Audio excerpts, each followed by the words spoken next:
The ending of El Alamein did not look like a single clean curtain falling over the desert war. It looked like columns moving west, prisoners gathering under guard, abandoned guns and burned vehicles scattered across the battlefield, and exhausted British and Commonwealth troops trying to understand that the line which had held them for so many days had finally broken. Egypt was no longer under immediate threat. Alexandria, the Nile Delta, and the Suez Canal had been protected, and Rommel's army was running back across the same desert it had crossed with such confidence months earlier. El Alamein matters because it was more than a battlefield success. It was the moment when a battered army turned time, preparation, material strength, and combined arms into a method that could defeat one of the most feared mobile commanders of the war. If you would like to move beyond the podcast, you can see my available books at militaryauthor.me. And at trackpads.com, you will find magazines and galleries with hundreds of thousands of photos and videos to explore. The victory was decisive in North Africa, but it should be understood carefully.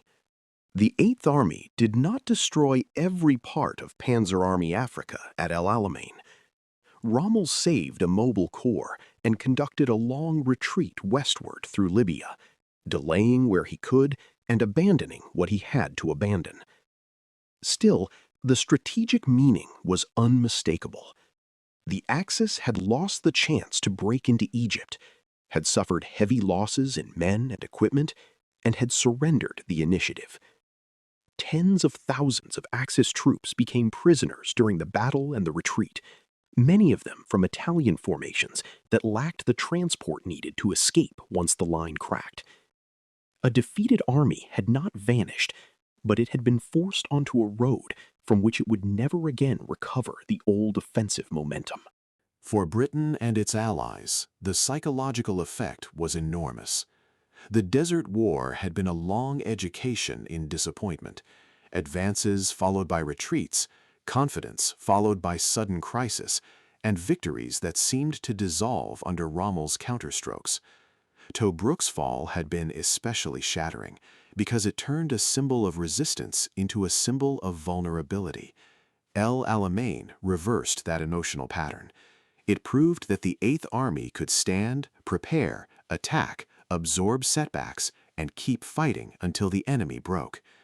Morale is sometimes treated as something separate from operations, but at El Alamein, morale and method reinforced each other. Soldiers believed more because the plan had substance, and the plan worked better because the army had been steadied enough to carry it out. The battle's importance in armored warfare lies in how little it resembles the popular image of a tank battle. There were tanks everywhere, and they mattered deeply, but El Alamein was not decided by a simple contest between Shermans, Grants, Panzers, and anti-tank guns. It was decided by the ability to integrate armor into a larger system. Infantry opened the fight. Engineers cleared and marked lanes through mines. Artillery suppressed strong points and counterattacks. Air power attacked movement and supply. Logistics fed the battle day after day. Tanks finally became decisive when the enemy's defensive system had been worn thin enough for movement to return. That is the central lesson. Armored warfare depends on the whole army creating the conditions in which armor can matter. The Eighth Army's achievement was especially striking because it had been forged from earlier failure. The July battles had shown the danger of unsupported infantry and uncoordinated armor. Alam Halfa had shown the value of prepared ground, intelligence, artillery, and restraint. Operation Lightfoot showed that even a careful plan could jam in the Devil's Gardens when minefields, traffic, and anti-tank guns disrupted the sequence. The crumbling phase showed that a partial success could still become victory if an army had the endurance to keep pressure on the enemy. Supercharge finally showed how accumulated pressure could be concentrated into rupture. The battle was therefore not one lesson, but a chain of lessons learned under fire and applied before the enemy could recover. Montgomery's role in that chain was important, but it should not be turned into a one-man legend. He brought clarity, confidence, discipline, and a refusal to fight on Rommel's preferred terms. He used time as a weapon, building up artillery, tanks, engineers, ammunition, fuel, training, and morale before launching the decisive offensive. Yet he inherited ground held by others, lessons paid for by others, and a material situation shaped by Allied production, shipping, intelligence, and air power. The Eighth Army was multinational, and its victory belonged to British, Australian, New Zealand, South African, Indian, and other troops whose work made the battle possible. The story is more powerful when it is not simplified. Montgomery mattered because he gave a growing system a coherent form. Rommel's defeat also requires balance. He was a skilled mobile commander, and his earlier achievements in the desert were real. He exploited hesitation, maneuvered boldly, and repeatedly turned British weaknesses into crisis. But El Alamein exposed the limits of operational brilliance when supply, air superiority, terrain, and enemy preparation turn against it. His army fought hard and often skillfully, but it was short of fuel, worn down by distance, constrained by the narrow battlefield, and increasingly unable to replace losses. Hitler's order to hold made the timing worse, especially for formations without enough transport. Yet even without that order, Rommel's position had become deeply compromised. At El Alamein, reputation met logistics, and logistics proved stronger. The Italian role in the outcome deserves serious attention. Too many retellings reduce the Axis side to German panzers and German commanders, leaving Italian soldiers as caricatures or background. In reality, Italian divisions held large parts of the front, fought under heavy bombardment, manned guns and strongpoints, and suffered severely when the retreat began.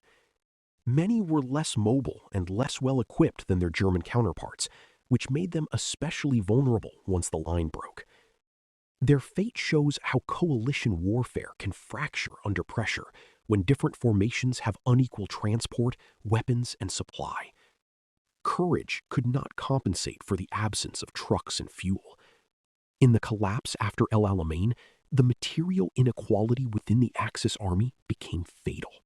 Operation Torch, launched only days after the breakthrough, gave El Alamein an even larger meaning. While the Eighth Army drove Rommel west from Egypt, Allied forces landed far to the west in French North Africa. This did not immediately end the campaign, and hard fighting still lay ahead in Tunisia. But strategically, the Axis position in North Africa had changed from dangerous advance to narrowing trap. Rommel was no longer driving toward the Nile Delta and Suez. He was retreating toward a theater where Allied pressure would eventually come from both east and west. El Alamein and Torch together created a new sense of Allied momentum. The desert victory was not isolated. It was part of a wider shift in the war's balance. That is why El Alamein became such a powerful symbol. It came at a time when Allied publics needed proof that Axis offensives could be stopped and reversed. The Eastern Front was already bleeding Germany white in another vast struggle, and the Pacific War had its own turning points. But for Britain, the victory in Egypt carried special emotional force. It was a battle won by an army that had been visibly rebuilt after humiliation. It protected imperial communications, restored confidence in British arms, and gave the public a clear story of recovery. Yet the symbol should not obscure the reality. The victory was not clean, easy, or inevitable. It was produced by planning, abundance, hard command choices, and prolonged sacrifice by men at the front. For the long history of tank warfare, El Alamein stands between the early dream of breakthrough and the later reality of high-tempo mechanized operations. At Cambrai, tanks had appeared as a new way to cross trenches and wire, still fragile and experimental. By 1942, they were central to modern battle, but the battlefield had evolved around them. Mines, anti-tank guns, radios, air reconnaissance, artillery planning, recovery vehicles, and supply columns shaped what tanks could do. El Alamein showed that armored victory required more than massing machines. It required command systems able to coordinate them, engineers able to free them, logistics able to sustain them, and infantry able to win the ground that made their movement possible. The battle also showed the difference between tactical success and strategic decision. Axis counterattacks could still hurt the Eighth Army. German anti-tank guns could still destroy British armor. Local positions could still hold out with determination. But none of those facts changed the larger pattern once Montgomery's pressure became sustainable and Rommel's resistance became unsustainable. A modern army can lose not because every unit is beaten in place, but because the system connecting those units fails. Fuel runs short, reserves arrive late, communications fray, neighboring positions become uncertain, and commanders lose the ability to restore balance. At El Alamein, the Axis army did not stop fighting. It lost the capacity to make continued fighting serve a winning purpose. The end of El Alamein was therefore the end of one beginning and the start of another. It ended the Axis threat to Egypt and began the long Allied drive that would push through Libya and into Tunisia. It ended the Eighth Army's season of retreat and began its identity as an army capable of deliberate victory. It ended Rommel's best chance to shape the Desert War on his terms and began the compression of Axis power in North Africa. The battlefield itself was left scarred by mines, wrecks, graves, and memories that no strategic language can soften. But in the larger story of armored warfare, El Alamein remains a turning point because it proved that mechanized strength, properly prepared and coordinated, could overcome speed, reputation, and improvisation. The Desert War did not end there, but the road to Axis collapse had opened. You've been listening to Famous Tank Battles. These battles were never just about machines. They were about doctrine, terrain, firepower, logistics, and the hard problem of turning shock into victory. For more military history writing and books, visit militaryauthor.me. And for magazines, podcasts, and a massive archive of military photos and video, visit trackpads.com. Thanks for listening.